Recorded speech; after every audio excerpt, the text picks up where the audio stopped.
WhatsApp বাতিজা, কি অবস্থা সবার, কেমন আছো? তো প্রত্যেক দিনের মতো খেলার শিডিউল জানাইতে চলে আসলাম আমি রুবেল। তো গাড়িতে চলতে থাকি আর শিডিউলগুলো জানিয়ে দিই। আজ রাতে খেলা আছে সাউথ আফ্রিকা ভার্সেস কানাডা। এদের খেলা হচ্ছে রাত 1টায়।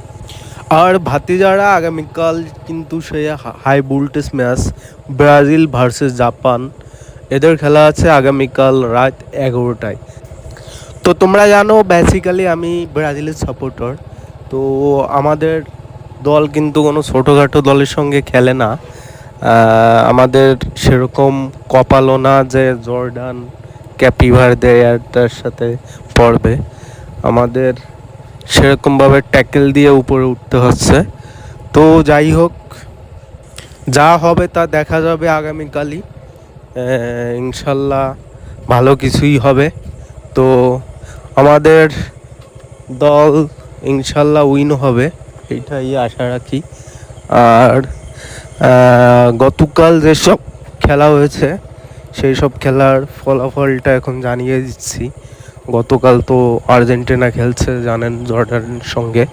তারা উইন হয়েছে 3-1 গোলে। তো গোলগুলো কীভাবে হয় তাও তো জানেন আপনারা। যাই হোক, ওই সব বিষয়ে কথা বলবো না।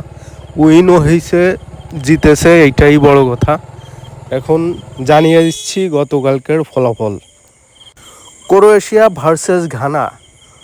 ঘানা 2-1 গোলে ঠয়ে গেছে, মানে ক্রোয়েশিয়া 2-1 গোলে জিতেছে। তারপর পানামা ভার্সেস ইংল্যান্ড। ইংল্যান্ড এখানে 2 গোলে জিতেছে, Panama 0 England 2। Colombia versus Portugal. এখানে কিন্তু 0-0, মানে কোনো গোলই হয়নি। 0-0 রোনালদোর দল এখানে কোনো গোল করতে পারেনি। DR Congo versus Uzbekistan. Congo এখানে 3-1 গোলে উজবেকিস্তানকে উড়িয়ে দিয়েছে। Algeria versus Austria. এখানে 3-3 গোলে ড্র হয়েছে। আলজেরিয়া অস্ট্রিয়া অনেক সুন্দর খেলা হয়েছিল, এখানে 3-3 গোলে ড্র হয়েছে। তো যাই হোক, খবর আজকের মতো এ পর্যন্ত। আর যা হবে তা তো দেখাই যাবে। আগামীকাল জাপানের সঙ্গে খেলা, আশা করি ইনশাল্লাহ আমার দলের সামনে যে কোনো দল আসলে উড়ে যাবে এবার। কারণ ব্রাজিলের যে স্কোয়াড, ইনশাল্লাহ কেউরেই ভয় পাওয়ার কোনো টাইম নেই। ঠিক আছে, ভয় পাওয়ার কোনো টাইম নেই। অনেকে আছে ব্রাজিলের পক্ষে ভিডিও বানায়, তাদের কথাবার্তাও পাল্টে যাচ্ছে।